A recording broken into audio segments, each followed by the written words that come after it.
Hey, Print Hustlers, Bruce from Printavo, Simple Shop Management Software. This was kind of impromptu, just as one of our team members, Nick, who helps people get started on their account, shared Kelly Creamer's merch store sales with us. She's based in Ohio. She's part of Homestretch Sportswear, and they were really impressive. And that you guys were just getting started, and you were telling the story about getting started, but I had to stop you because I wanted to get it recorded. But go back into that where you were just talking about it. And thanks, of course, for spending time with us too. No problem. A few months ago is when we ran across your software. Let me back up a little bit. It's a family-owned business. So my parents started it 30 years ago. So I was about 10 years old, still in school. When we graduated, me and my sister, it was an option. Mom said, you don't have to work here, but you can work here. We both work here full time. And they went in February. They usually go down south for the winter. So I came across this because February is kind of our slowest month that we have here. Did a little research and found you guys. And so I kept texting her, telling her, okay, look Printavo up online because you need to see this. I think the software is great. And that's where that whole thing started. So 2 months ago is when we kind of got started with you guys. Then everything happened with the COVID-19. My parents had since came home. And then it was like, well, let's see what we can do. What is Printavo? Let's take this time to learn the new software because when all of our other employees come back, we'll implement the software in. So that's kind of what we did in the downtime. I learned more of Printavo and everything, came across the merch stores. I really like all the videos online. It helps tremendously. Yeah, But thank you. that's huge because if you have a question, you can Google anything or search anything, put Printavo behind it, and there's a video for it. That's awesome. So then we started watching a few weeks ago. You had a fundraising webinar on there, and there was somebody that had done really well with a fundraiser for the COVID-19. I believe they were more for a city, though. They were from a city. And we are out in the middle of a farmland. There's nothing around here. We're really out in the middle of nowhere. So then we started thinking about it, and it's like, you know what? We just need to try it, see what happens. So we started our merch stores, and the turnout and the outcome is just unbelievable. I mean, we do have a very strong community support. That's incredible. There's a couple things there, but you're saying that you guys are in a small town in Ohio, so that's where you were a bit worried that, how much presence can we really get, which is a common question, right? A lot of people are like, how do we grow outside of our town? And there's a second thing that you mentioned, which we just recorded a video about, which is using the downtime as the opportunity to really reinvent, right? I mean, to put it simply, people are going to need t-shirts again at some point. And we started to see that come back a little bit now. When did you readjust to saying, hey, let's get going here. Let's get really organized. Let's set our foundation up. March 20th is when we laid all of our other employees off.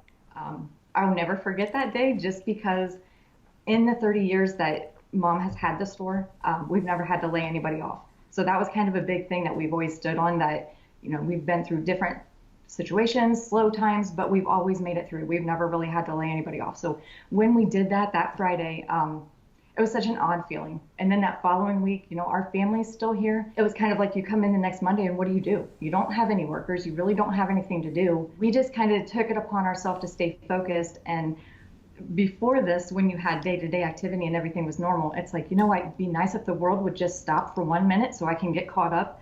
That's kind of our theory we took in and just tried to move forward. What did we need to do? What did we always need the time to do? Take that and start checking it off your list. So that's kind of how our theory was moving forward. So you guys implemented Printavo. You got started up on that. What else has the plan been to fill up the time? Mostly that. I have a lot of back-end things that we need to, switch over, internet-based. Our business consists of, we have 2 locations. They're about 45 minutes apart from each other. They both have showrooms, retail showrooms. So we kind of have a front end and a back end.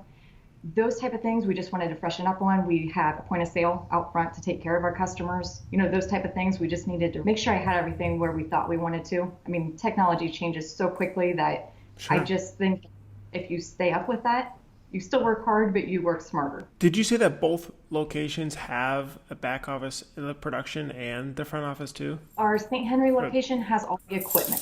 Okay. And then the other one, the Wapakoneta location, has a showroom. That's mainly a showroom. Okay. How has it been getting started? Just, getting organized and creating your processes while things are slow now? It's kind of interesting because we had to do a whole new outlook. Like our Wapak location has been completely shut down because they only have the showroom. So there's not really been any activity there. We have been creative because we still had school things that were in process before everything shut down. So we needed to get the orders out to them. We did a drive-through in front of our store to where we could they wanted the products to still be created. So we did that, we bagged them, and then we just had a drive-through so that we could get them out to everybody. At our St. Henry location here, it's the same theory. We still have our companies calling, placing orders. We forwarded the phone calls from our Wapak location to the St. Henry one so that we can still take care of our customers. We can still check the email off base.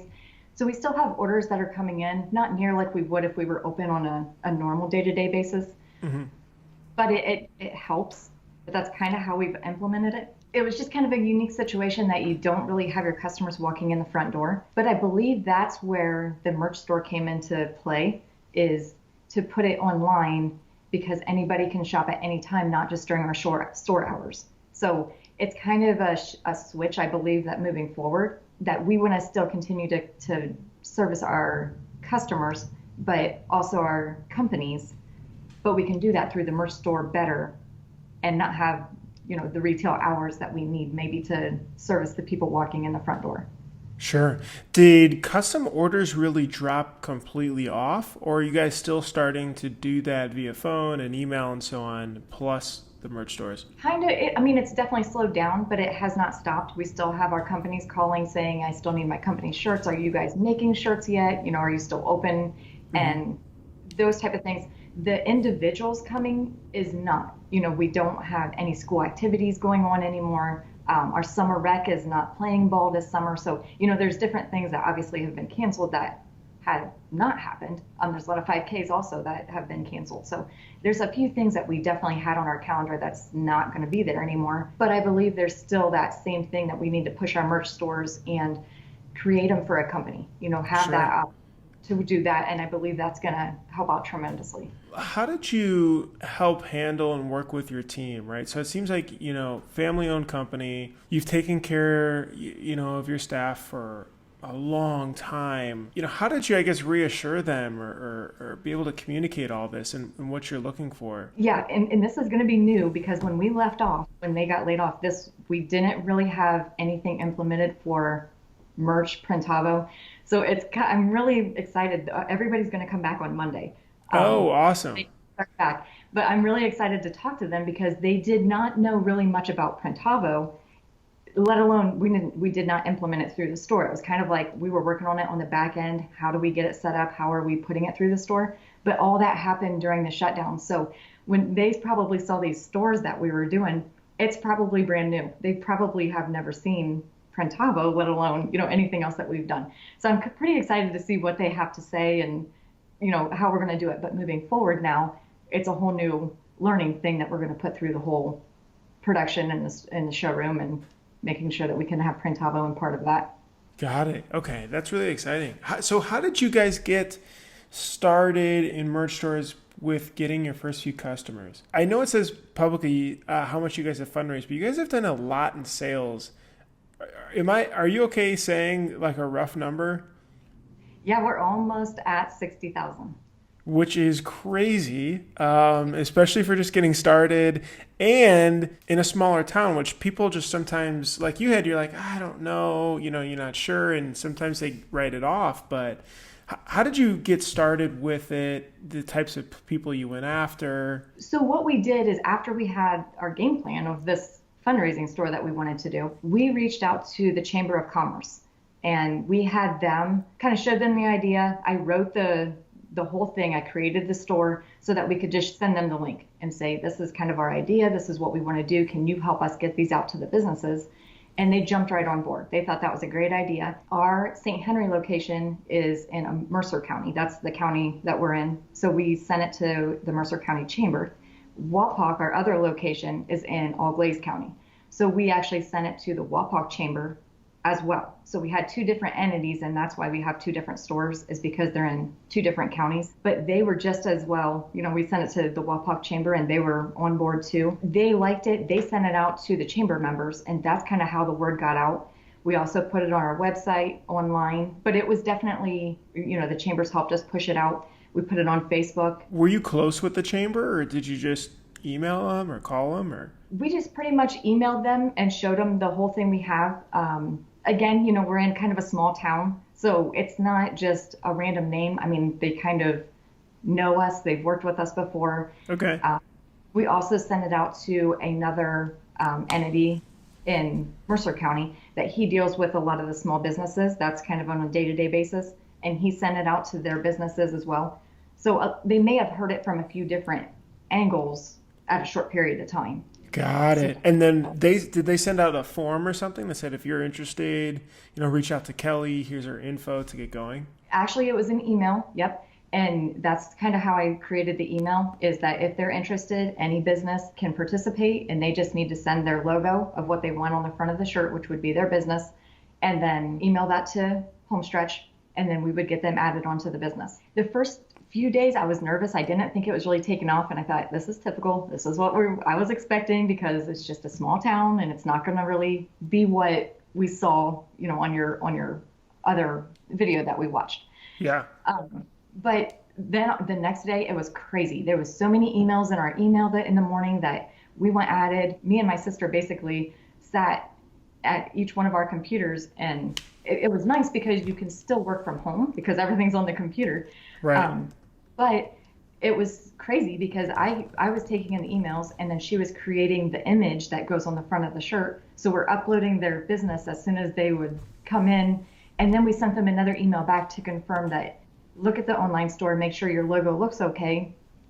And then here's your details of when we're going to print the shirts. We were printing bi-weekly. Wow. Yeah. So that's really exciting. So you guys and how many businesses did you get signed up on these kind of Here for Good stores? The count, I am not 100% sure on, but I thought she told me just on the one store we have, it was 80 businesses. Wow. So that was. So you guys have them all on one store, which is pretty smart, because then if they're promoting their page, people can easily go and click back and look at others and be like, oh, I love going to that brewery or something, and then get that one too. Right. And that was our big thing when we were thinking about how to do the fundraising store, because you could do your fundraising store that here's Homestretch and here's their store. We wanted to make sure that, yes, Homestretch was closed down, but so was so many of our other businesses in town or even in the county, that they're all in the same boat. This is such an odd thing that it's not just the beauticians hurting. It's not just the bars hurting in the restaurants. It's everybody. Everybody was shut down. So I really like that it was not just directed to one entity. It was anybody could be part of it. Everybody gets the same benefit. And I think that's really what made this so beneficial and so successful. Wow. Okay. That's really exciting. So they helped promote it. Did you have each of the individual businesses sharing it, or how did you really market it out? Because we see sometimes people set up a store and they do all this work, but if the business isn't pushing it, your audience isn't probably the same as their customers. Yes, and that is the key thing. When we send back the email that says, here's your logo is online now, we do put in there to make sure you share on your social media, because they want to promote that to not only my customers, I want it to promote it to their customers, so that they're the ones that would be wanting to buy a shirt to support them. And that's the key thing. I mean, you can see some businesses, they may not have sold very many, but maybe they didn't share that, do that extra step to share it on their social media or notify their customers how they can support. Wow. Okay. Very cool. And so you've got it open, you're marketing it. What about fulfillment? How is that working? What are you planning for that? We have the first two stores. We have a total of 3 stores. The first 2 stores we did their first round and they are done. As of yesterday, those 2 are done. I have 1 more to go yet. We're just processing that one today. Today was their cutoff. So we're on schedule with what we said. And that was all stated in each store of when our first run was going to be. And then it's bi-weekly after that. So it should be that these are rotating through to where once we get that 3rd store done, we need to go back to the first one, because now it's been 2 weeks. And now we'll run the second run of the first store. So It's kind of a flow through. Probably one of the biggest learning curves we've done. We've always done, we call them spirit packs, but it would be the same theory. It's a store, online store. Homestretch is known for them. We've done them many years. This process, though, that you have through merch is so much easier because we always had to type in each individual order in Excel and then Gosh. I mean, it was a lot of time consuming thing. But we've always told all of our employees that you have to do the beginning part of it, because if you don't balance at the beginning, you're not going to balance at the end. You know, putting those t-shirts in the bags, you know you're not going to balance if you didn't balance at the beginning. Sure. So we always pushed that you make sure that the beginning is so important on these stores. And now it's a click of a button in merch, and we have our Excel sheet, you know, that we did before completely done. And it's great. I mean, it saves us a lot of time for how we were doing them before to what we can do now. That's crazy. That's awesome. Really exciting. Yeah. Thank you for sharing that. So you talked about bagging. Do you bag every single order individually? Yes. And that really goes with anything, because we do a lot of like spirit packs for the volleyball teams or track, you know, any of those teams. So that would all be bagged individually, going back up to hand them out at a practice or, you know, however. This one's a little different because it's a lot more shipping. Shipping is a little new to us because like before, we could either bring it to a business. We might have bagged individually the employees, each employee or team member, doesn't matter. But a lot of times we would deliver them. We did a lot of delivering. This time it's a lot of mailing for both reasons. You know, COVID-19, a lot of people we can't just go deliver our shirts. Right. And it's a lot of individual orders this time. So this shipping thing is a new thing to us. We've got it down. We've ran through a little bit of a hiccup, but it's not a big deal. The shipping, I didn't realize that there's first class mail and there's priority mail. And first class mail, you cannot use their priority envelopes. So that was a learning curve yesterday. But I mean, that was minor compared to everything that we had to ship out. That was very minor. From there, I mean, everything else has gone very smooth. It's so easy. Before we didn't have, that's another good thing with merch is the packing slips. You know, the packing slips you can print out as well as the shipping label right there. We before would bring that back over to another shipping entity and have to type in their address and everything to get the shipping label. Okay. Which wasn't a big deal for us because we didn't ship very many things. But now with it being so many boxes, hundreds of boxes that we have to ship out, that is great. I mean, that's a huge time saver. So now that you're shipping, does this, you feel like, enable you? Because what I see when we talk to shops in smaller towns, they say, you know, I'm trying to grow outside of my town. How do I do that? And a lot of times it is because they're very focused. You know, a lot of the marketing's focused in the town, but also it's very heavy pickup driven. I guess, does that shipping knowledge you feel like translate over to neighboring towns and continuing to expand that way? Yes. So we do a lot of race teams as well. We have 7 miles from Eldora Speedway, so that's a dirt track. So there's a lot of race fans around the area as well as our sports and everything else. That's kind of a unique industry because there's so many people. That's where these online stores came into play again, because people want to have their sponsors get shirts or they want to have their team members. It's all over the United States, but they want to make sure that they get shirts. So that was an easy way for us to say, do an online store because they can pay themselves. We can ship it to them. You know, they were having a hard time. Oh, I got his size. He's an extra large, but I don't have his money yet. You know, and it was a frustration for the driver to get everybody shirts for him.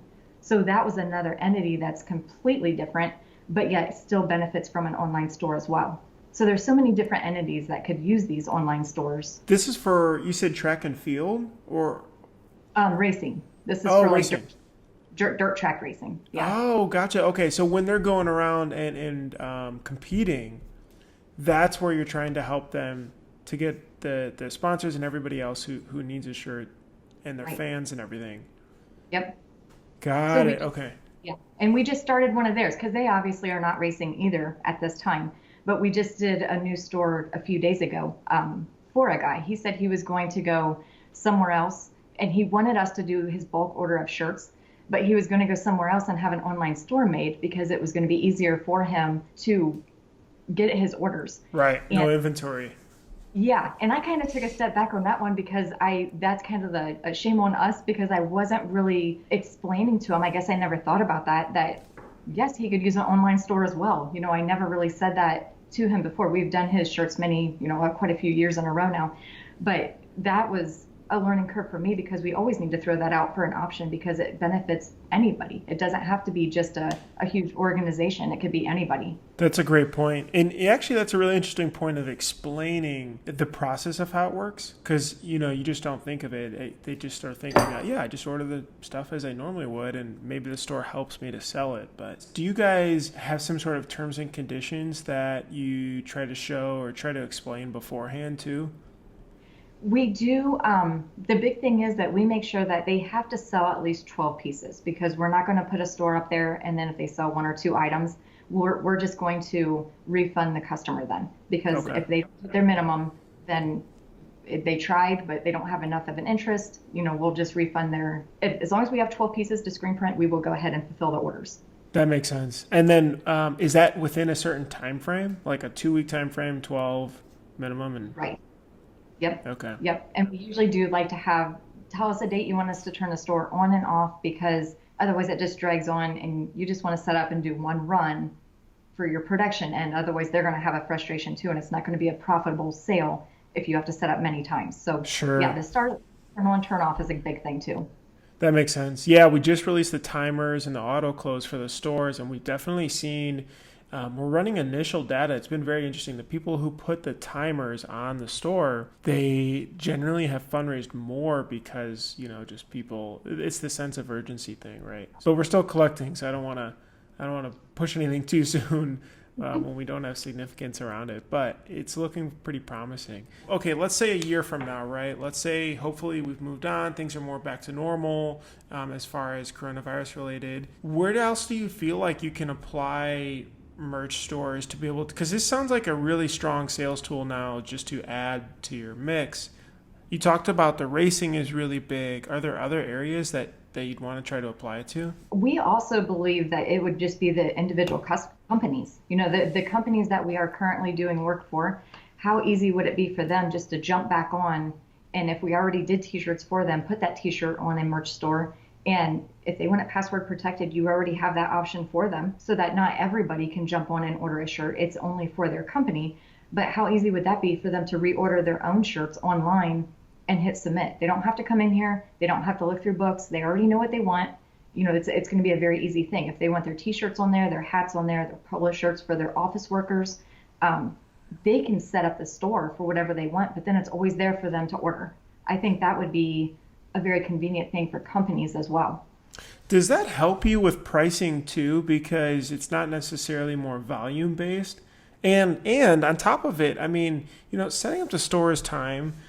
Individually bagging is time. If you're shipping as well, it's time, right? So, do you still volume price it or how do you do it in those circumstances? When we initially set up that they want an online store, they will kind of give us an idea, even like the racing one that we just set up. He's looking 72 to 144 shirts. So he kind of gives us an idea on how many, or maybe, another one may set up something and they said, I don't know, hopefully we get 12 pieces. Well, you're going to be down in a lower price break versus the 144 price break. So if they kind of give us an idea, that doesn't mean they have to sell that many shirts, but it helps us price their items that they want on the store accordingly. That makes sense. Before, the customer kind of tried to value the item, right? They're like, well, the shirt costs this, and then, your printing should be this, so I should only pay this. But, the store, it's like, wow, it's an e-commerce store. It's got my info on it. It's got all this stuff. You can't really quantify the price of that anymore. So it's a big value add. And it's been interesting to see shops just start charging more, especially for the finishing aspect of it and just the true professionalism. And that's very true because there's a lot of, even though we're in a small area, there is a lot of different companies around here as well. But I believe service is what's going to sell. Yeah, there's so many times that we get complimented on the individual bagging, or we usually staple the order form on the outside of the bag so the coach can hand them out very quickly. Just the convenience, make sure that you are catering to your business that you're trying to sell your companies to. There's so many times they comment that, well, these shirts are nicely folded and they're by dozens. If it was a larger order, they tell us, horror stories about, well, we had a box that had every size in it and it's not even lumped together by. We didn't even know we had the right shirts. There is a lot of different stories that you hear, but back to just catering to your customers and giving them the service that they expect and they want. You still have to do your quoting and pricing, but your service is going to go a long way. That's huge. That's awesome.